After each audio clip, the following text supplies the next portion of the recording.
Welcome back. Welcome back. You are tuned into In My Humble Opinion, 1013 Jams. You got Miss Max, Sir Charles Razor, and Aaron. And as promised, we have none other than Miss Nikki Giovanni on the line. Miss Giovanni, welcome. Welcome, welcome. Thank you. Thank you. I'm Yeah. glad to be able to talk to you. Thank you. Yeah. So are we. Yeah. You have a new book coming out. I believe it's being released a little later this month, October 20th. And we are going to get into that. It's called Make Me Rain, Poems and Prose. But before we do, we just want to chat. We kind of start, in my humble opinion, by kind of doing a wellness check with everybody. And COVID has affected all of us the same and in many ways differently. And so, I just want to touch base with you and kind of hear how this whole COVID experience has affected you or your work or what have you.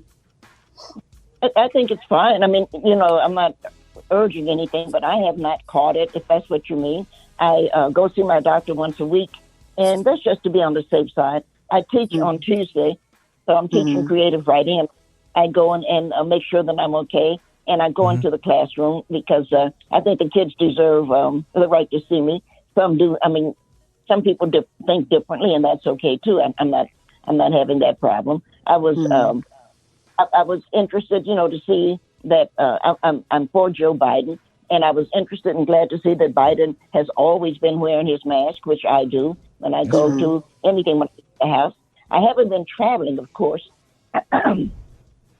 Excuse me, it's early in the morning for me because I write at night. So this time, it's early in the morning. But I haven't been traveling, since like last March.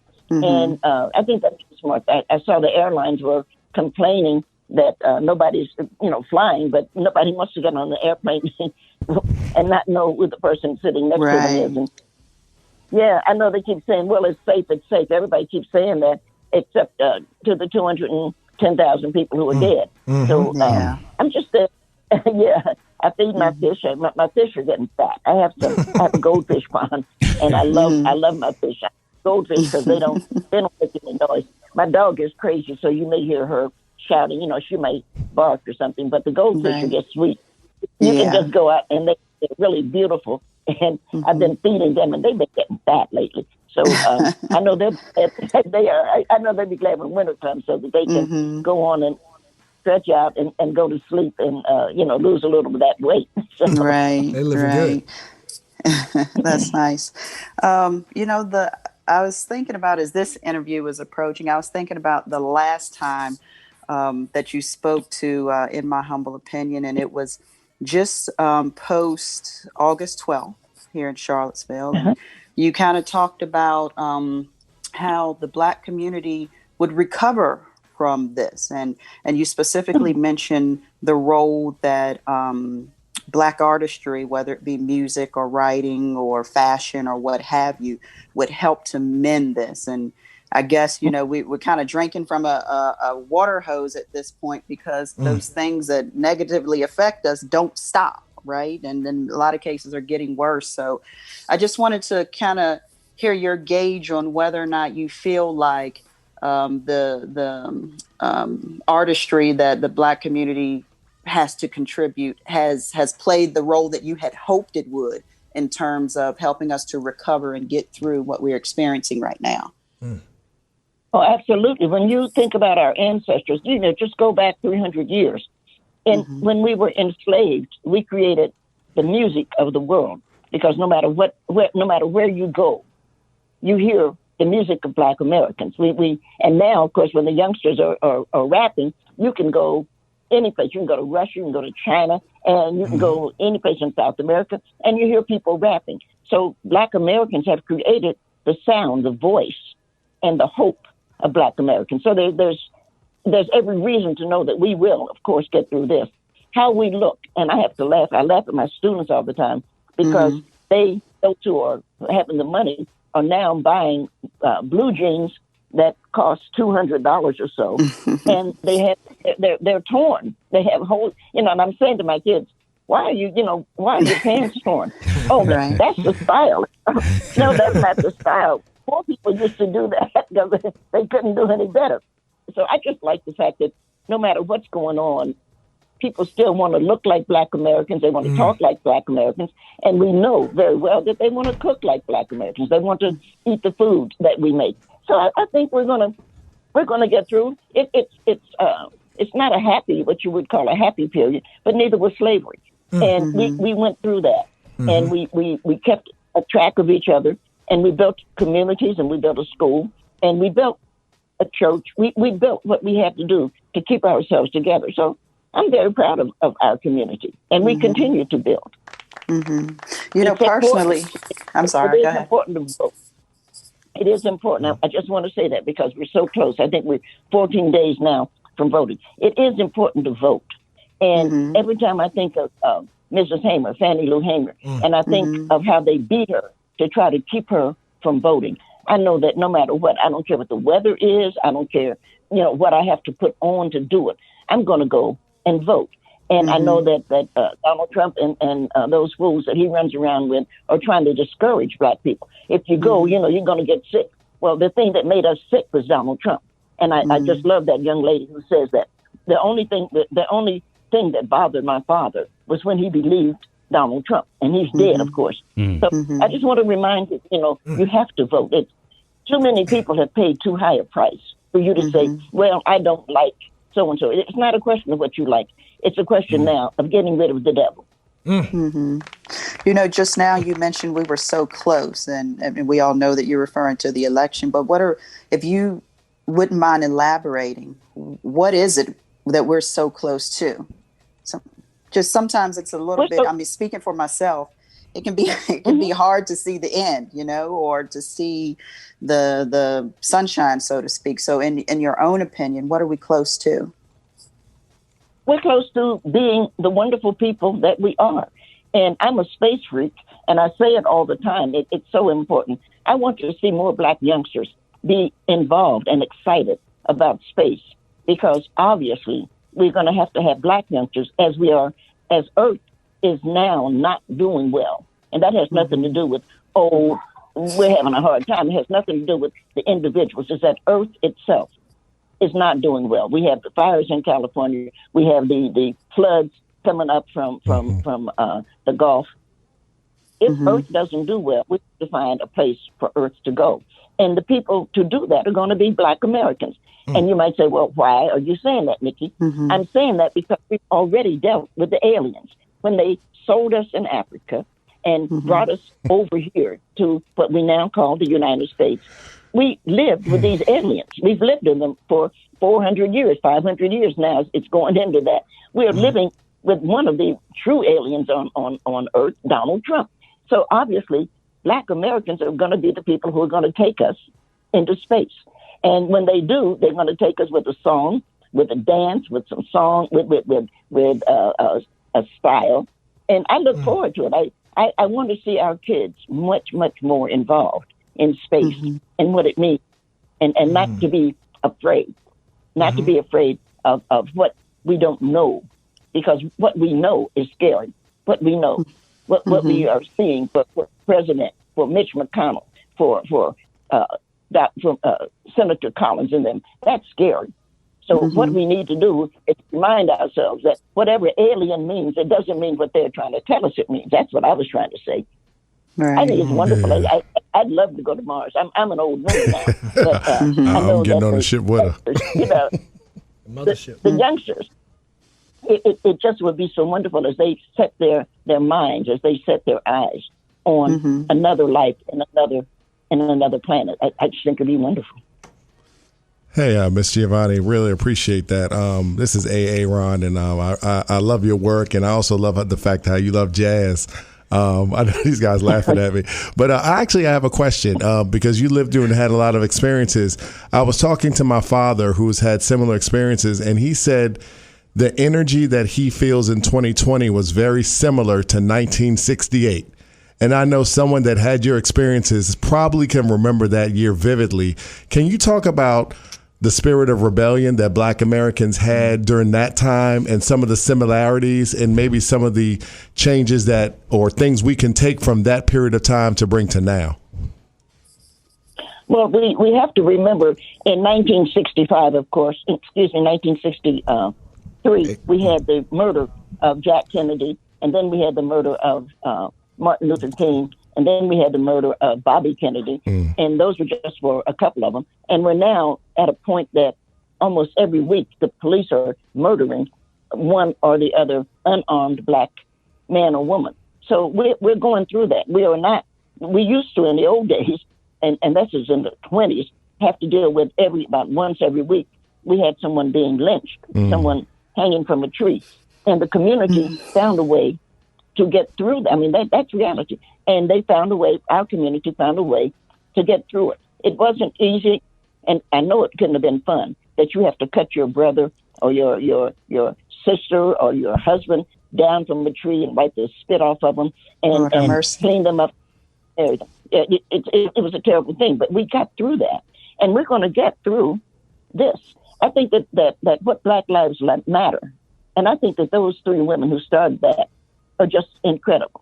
And they're incredible women. And they said Black Lives, simple enough statement, Black Lives Matter. Yeah, and that's right. You'd be amazed how many people, well, this matters and that matters. Nobody's asking you what else matters. We're just saying Black Lives Matter. And to see those women have organized the earth, because I was looking at television and I was watching Perth, Australia.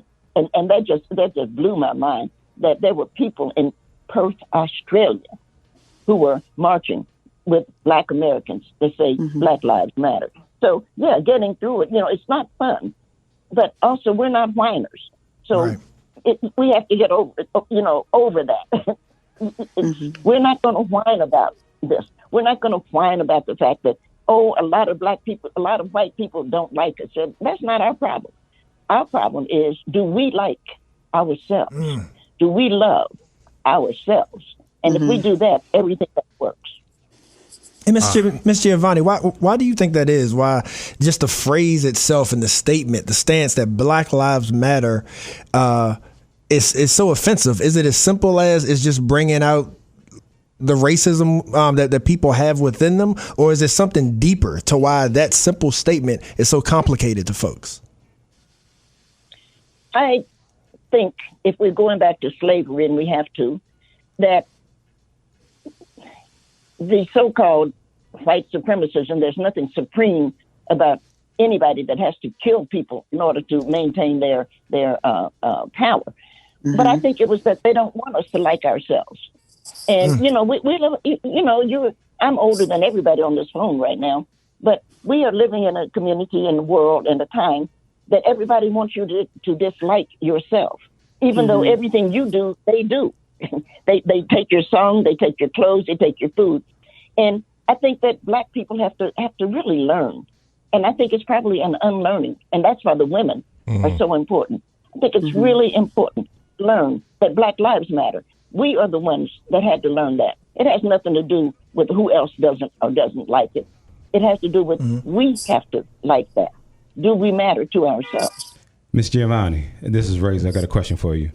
Why, because there's a lot of Black people that support the Republican Party and Donald Trump. Why does it seem like it's so easy for us or certain Black people to ask for white acceptance as opposed to stand up for Black empowerment?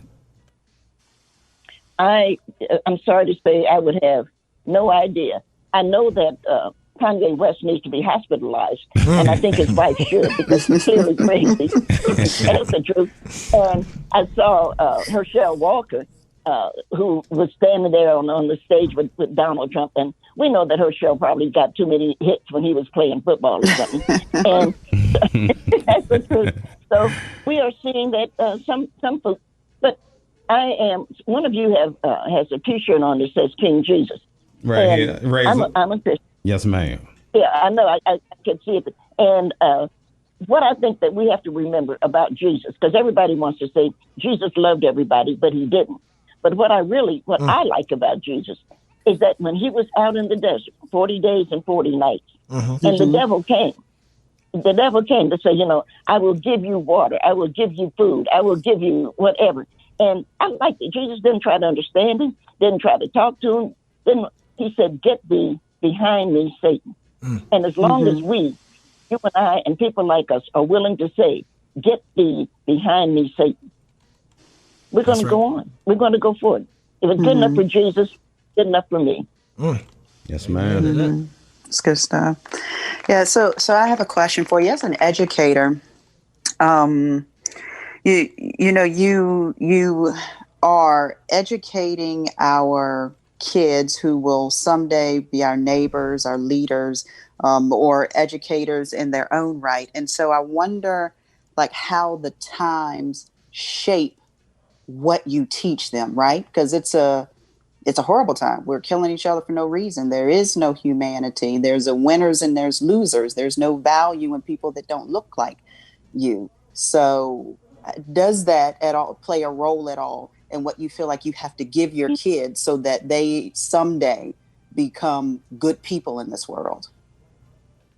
Well, I'm probably going to disagree with you on a couple of things. There is value in who we are, and there is value in who they are. And I think one of the really, really good things that's happened with this COVID, and, it's one of those things I wish that I could just pick up the phone and call Jesus and say, why'd you send us down here? What do you want us to learn? Because obviously there's a lesson going on here. But you have to remember that you and I and other people like us were not allowed to read or write. We were not allowed to go to school. You remember, you studied it, you know that. And it's very interesting that this COVID has put us back in that position. And we were able to work toward freedom, not only our freedom, but freedom for the United States and really freedom for the world. What we contribute, what Black American freedom contributed to planet Earth is it's essential. And I think it's really interesting that now, if I had a child, my son is 51 years old, but if I had a child, I would keep him at home. And I would have to say to myself, as many mothers and fathers are, but mostly mothers, to be honest, I would have to say, but we've been through this before. We have had to teach these youngsters before. We have had to sneak and teach these youngsters how to read and how to write and how to count. We've done this before. So it's very interesting that this COVID comes and we're back to that position, and we have to take advantage of it. We just have to take advantage of it. You have to be a real fool if you take a shot that Donald Trump thinks you should take. That's be like if you were with Jim Jones and he said, drink the Kool-Aid. You're not going to do that. That. You have to be a real fool to do that.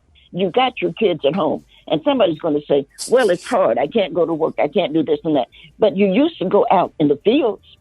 You used to wake up before dawn and cook some breakfast for them and leave it for the oldest child, who might be 4 or 5 years old, and she was to take care of them, or he was to take care of them.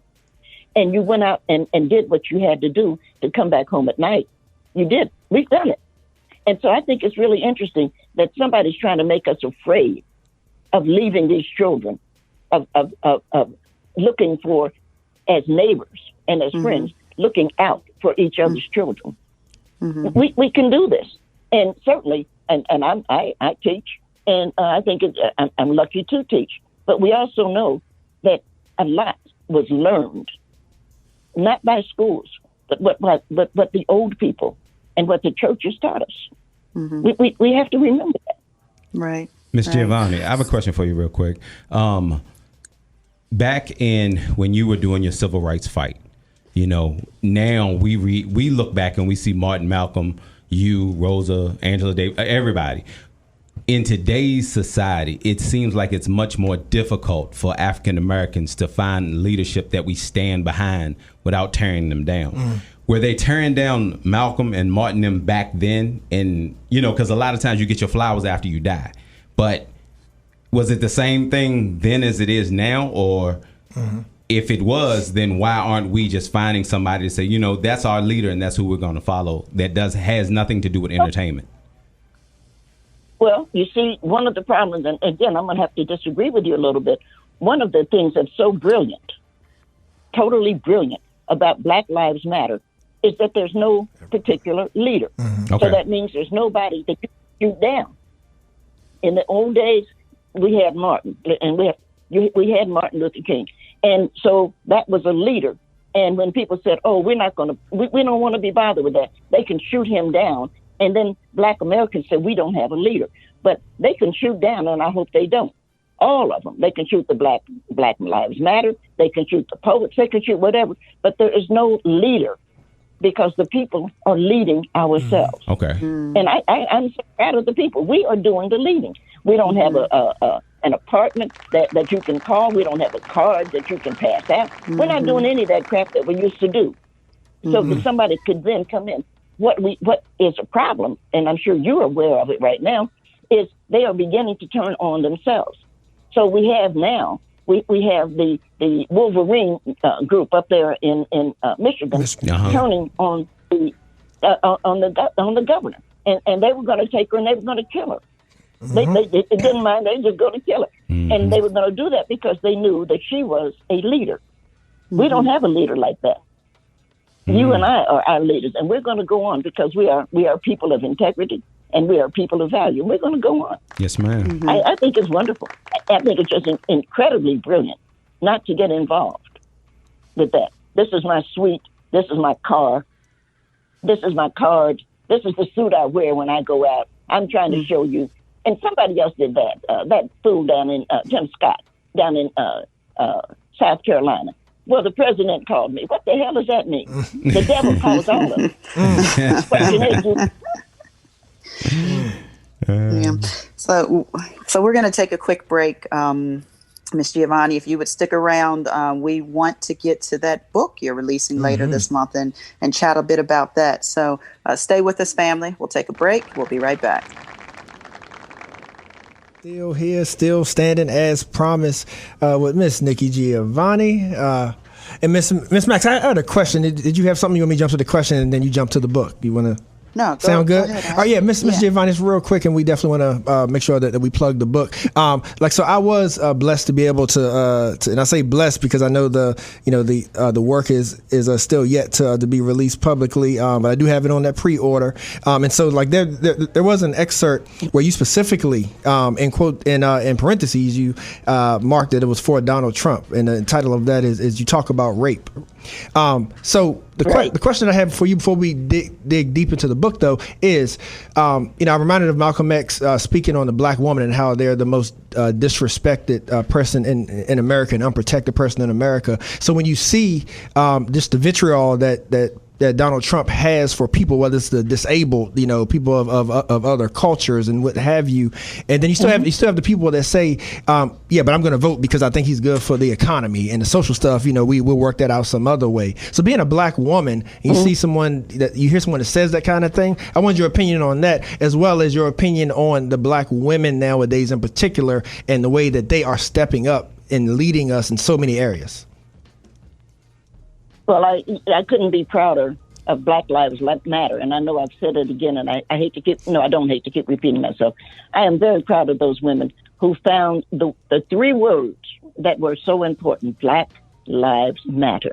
And these three words have gone all over the world. I think this is just incredible that they were able to build what they have built. I'm very proud to be a black woman. I know that Donald Trump doesn't have any respect for any woman, and I know that there are some women and some men, but honestly, mostly some men who say, well, I need some money. But that's what Judas said. When the Romans offered him 30 pieces of silver, that's what he said. Well, I need some money.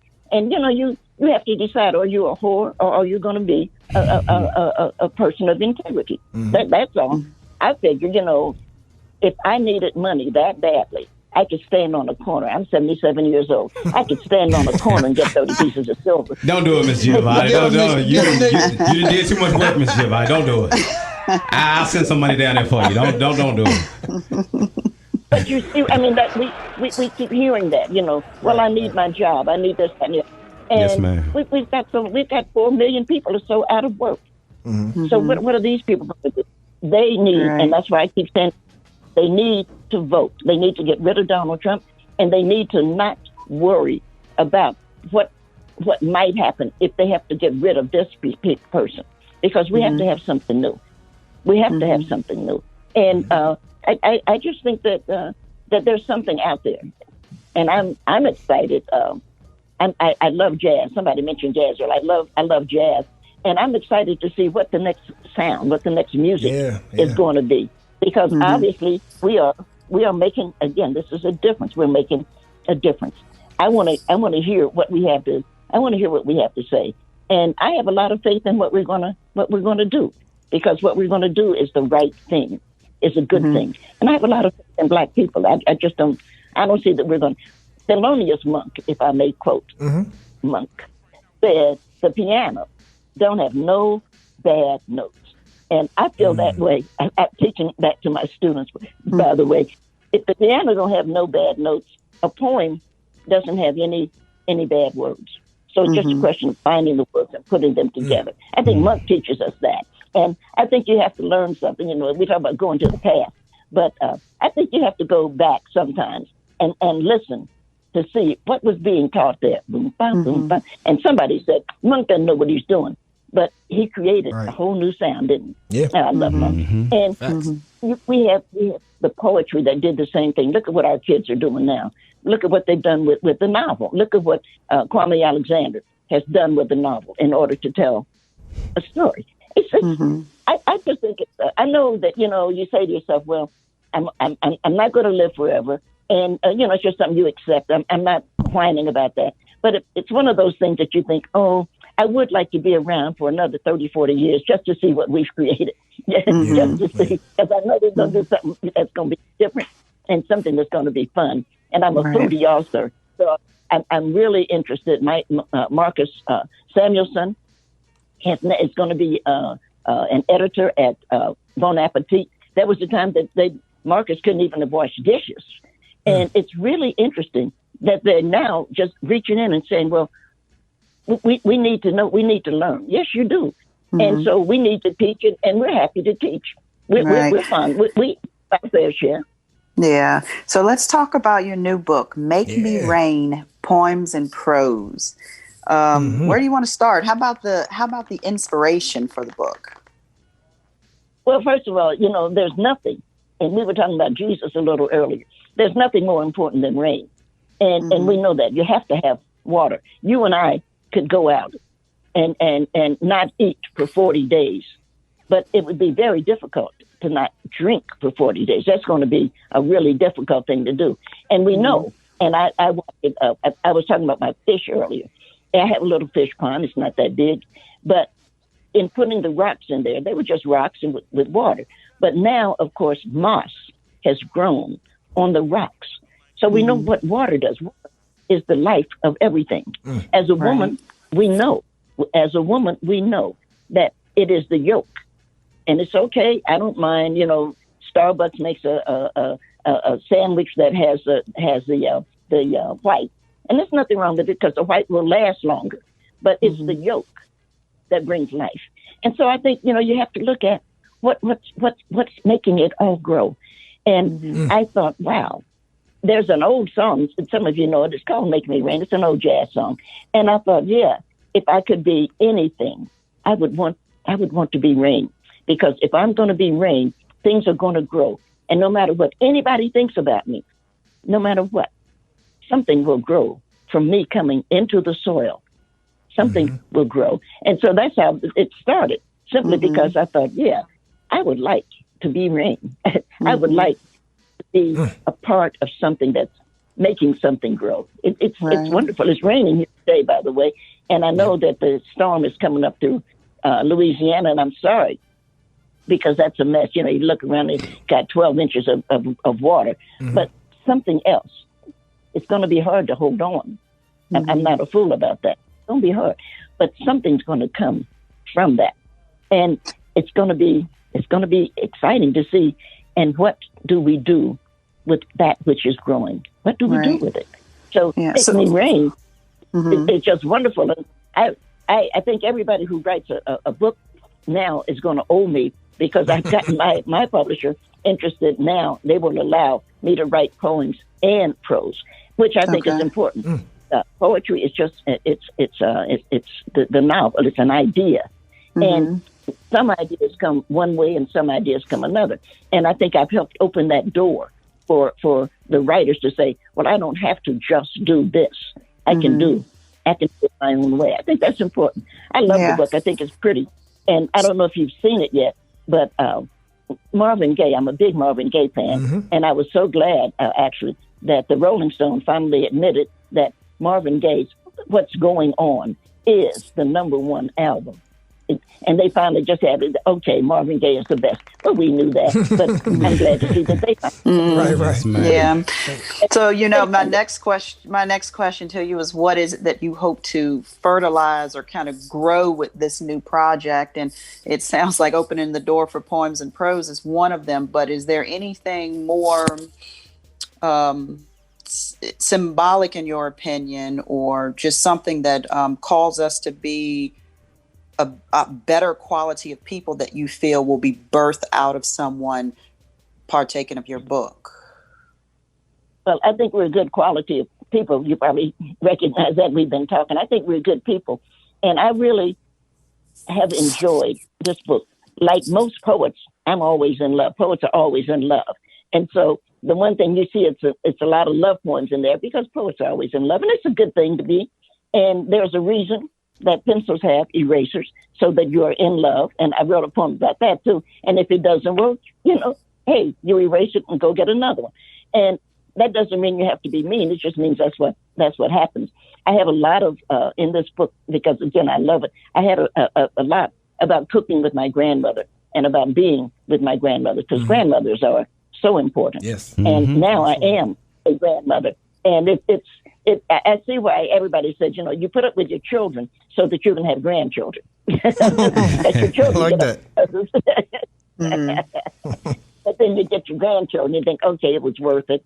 And I had a good time, if I can use that word, in writing this book. And I say again, I wanted to give a shout out to Marvin Gaye. And if you recall, in What's Going On, he has the rain coming down. It's a darker cover than what I have. The rain is coming down from Marvin, and he's wet. He's kind of looking up, but the cover of that album is Gaye is being rained on. And I thought, well, I never met Mr. Gaye, but I thought, well, okay, I want to give a shout out wherever Marvin Gaye is. I think he's in heaven. He's okay with me. I had the cover of my book. I have on a raincoat, but I have the blue sky. Yeah, I have the blue sky. So we gave the rain to Marvin so that he could produce whatever is coming next. Can I just say I looked at that cover? Can I just say I looked at that cover and thought, I want to age like this? Yeah. Because Nikki is beaming. Yes, indeed. Absolutely. Yeah, I love that. And, you want to give a shout out. People forget and it's easy. A lot of the kids don't know a lot of the music that our generation grew up in. And I think it's important. I go in and I'll sing to them, and they're like, oh, God, she's singing today. I just have a good time. I do, Oh, yeah. It's what you do. You just got to get them to remember some things and to create some things and to not be afraid to want to be involved with some things. That's the truth. The Harlem Renaissance, if I have a minute here, the Harlem Renaissance is so wonderful because there were problems, as we all know, when we're doing enslavement. But once we got to the Renaissance, we started to have this kind of freedom. And there was a song, I was humming it to myself this morning, please don't talk about me when I'm gone. And I thought, that's a Renaissance song. This is somebody, he's going to go into a nightclub and he's going to have a drink and he's going to, no matter how I carry on. I love that kind of freedom. And I love the fact that we begin to talk about that level of individual freedom, not only for Black Americans, but for everybody. The King of England, Edward, if you recall, Edward resigned from the crown so that he could come back to New York. And he wanted to come back. Now, they don't say it like that, but I'm a history major and I can read. He wanted to come back to New York to be a part of the Harlem Renaissance. He wanted to be able to sit and hear Mabel Mercer sing, And it's time that, again, some of the young historians who are beginning to look at things as they should be looked at are going to be able to share that story. I can tell some of the story, but the kids know there's some history there, and they have a history to tell. Why would you give up your crown so that you could come and sit in Harlem, in Harlem, and pat your foot or learn to dance. Right. I just think I do. Miss Giovanni, I got a question for you about your book. All right, everything that I have read in my short time on Earth, you always exalt excellence. What does, in your opinion, Black excellence look like in 2020? Great question. Oh, thank you. I'll sound like a politician if I say that's a good question. I think it looks like I think it looks like what we're seeing. I think it looks like the bravery. Now, of course, I went to school with John. I'm a Fisk University graduate. I went to school with John Lewis. Now, John Lewis, nobody can tell you John wasn't brave. And when he walked across the Edmund Pettus Bridge, that was a brave thing because he knew he was going to get beaten. They cracked his head open. But it was also brave for the women to say, no, we're not going to take it. What you've done to Breonna, we're not going to take it. And it was also brave of Oprah to put Breonna. Oprah has never put anybody else on the cover of that magazine but herself. That's the way that's her the way she sells it. That's her mark. And she put Breonna on the stage. Everybody on Earth right now, you could do Jeopardy and throw a wall up and say, who is that man? And everybody on Earth, no matter what their language, is going to say George Floyd. And one of the books that I have coming out is called Standing in the Need of Prayer. And the cover of the book, because I did this before, some of these things, the cover of the book is showing Trayvon Martin walking. He's got his hood on, walking, and it shows a policeman with a gun shooting him in the back. And I think that the kids are excellent. They are taking it. They are taking it as Kamala Harris said, and I love that. I love the debate. I thought the fly sitting there pissing on. Oh my goodness! What was the fly doing, Miss Giovanni? Say it again for people in the back. That's exactly what you saw. You saw the fly. And Senator Harris is saying, they're coming at you for this and for this. Yep. I just thought it was so wonderful. I love what the kids are doing. And as I say, I don't want to live forever because I'm not a fool. But I hope I hang around for a few more years because I just think what Black people are doing is so wonderful. It's so much fun. And I must sit back and. I'm sorry. No, I'm sorry to interrupt. I paused to let you finish your thought there. But I was just going to say that I must say that your optimism is like fuel to me. I mean, oftentimes we as Black people can get caught up in how hard the fight looks. And then we get caught up in how people are fighting and how they can do it better or where they're wrong at. And, just pulling on each other versus looking at the good things, the value, the positivity, and pressing through it together. So, I appreciate the renewed strength, honestly, and what you're giving me out of this interview today. That's right. Oh, well, thank you. But, I must say this, if I can say this to you. We may not be able to change the world. That we may not be able to do that anytime soon at all.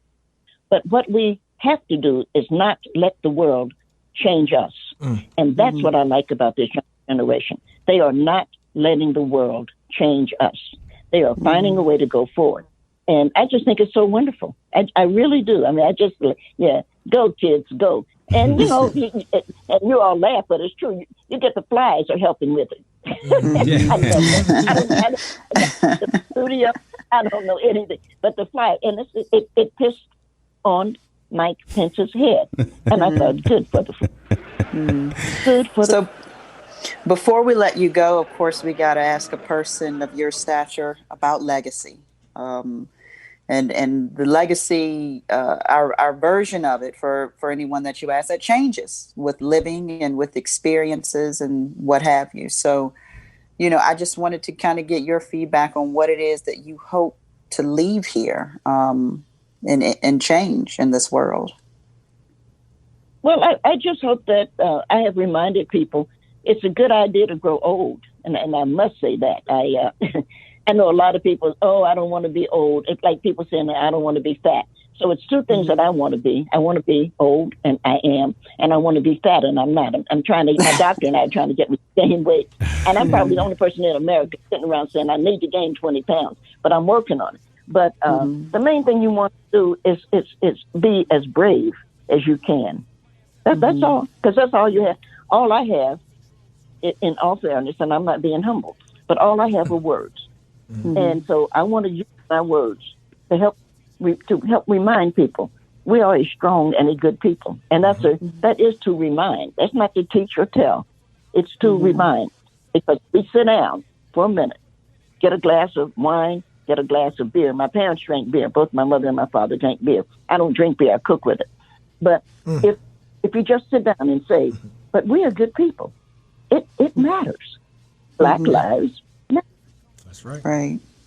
Ms. Giovanni, one last thing, Max, before we go. I'd like to know your color, your favorite color, and your size, because the shirt that I have, I want to send one to you. I want to send you some of the stuff that we're doing up here in the Charlottesville region, so that you're attached to us at the hip, and you always give to the world. I want to be able to give something to you. I love that. I my favorite color is blue. Okay, yes, ma'am. Practically, I have is blue. My car is blue. I really like blue. And my size, if it's men, it's going to be a medium. Okay. Yes, ma'am. Yeah, because even I'm complaining about my weight, and my doctor, as I say, complains about your weight. Nick, you need to gain a little weight. I weigh but I weigh 133 right now. And, it's hard to gain weight. And people are always thinking about it because they're saying, oh, it's hard to lose. It's not hard to lose weight, but it's hard to gain weight. And so you try to figure out, I get a lot of pig feet. So like pig feet, huh? Yeah, that'll do it. And I like pig feet and ham hocks. It's one of God's gifts, and I truly enjoy them. I'm so glad it's fall, because now it's hog time, and pig feet will come back in, because you can't get them in the summer, because they're not slaughtering there. But I just want to say, life is really interesting, and I think that we should continue. I think that the youngsters and people our age, we should continue living. And we should wake up every morning and look in the mirror and smile, which I do. Every morning, look in the mirror and smile at yourself and say, okay, you're a good person. We should do that. Make it a habit. It makes a difference in the day. It may be the only smile you get, but make sure you get it. It's your smile. Make sure you get it. Thank you. Miss Giovanni, your authenticity and your boldness in the skin you're in is an inspiration, and it's an honor. It's been an honor to speak to you today. So again, thank you for sharing your Sunday with the IMHO family. We appreciate you. Oh, thank you, and thanks for calling and asking. Now you guys take it easy. Yes, all ma'am. right, you too. Yeah, bye-bye. Bye. All right. That was a great interview. Do we need to take a break, Charles? Yeah, we're gonna take a quick break. Right? Yeah. Woo. Yeah, we gotta get some water and that kind of stuff for that. Right. Yeah. And so next up, we have Justin Reed joining us from Virginia Humanities. He's the director of the community initiatives. He's going to continue this great conversation with us. Sounds good, y'all? Sounds good. All right, we'll be right back with you. IMHO Talk Show.